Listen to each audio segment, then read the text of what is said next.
Hello friends, it is Link the Gulf Coast Gardener. Today is Sunday, July the 27th, and I love to grow hollyhocks for their gorgeous flowers. There's nothing else quite like it, but I also leave the stems in the garden after the plants die, just like these. Now the reason I do that is because hollyhock stems make the perfect home for local solitary native bees. What they do is they bore a little hole right in the stem, and then they lay an egg, and then they plug it up with, in this case, it looks like a little mud, so that's probably a mason bee.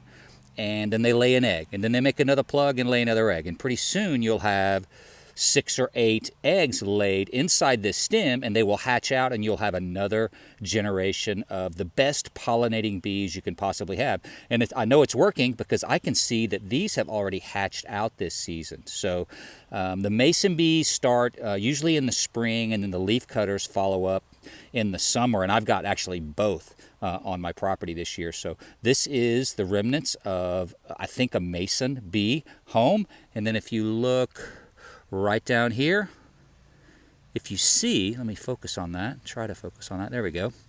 That is basically another stem that has been filled with eggs and then plugged up with mud at the very end. So there's a bunch of more local native bees inside that stem as well. So if you grow things like hollyhocks, after the flowers are done, leave those stems in place, and you will provide habitat for your local bees and wasps, and they are the best possible pollinators you can have.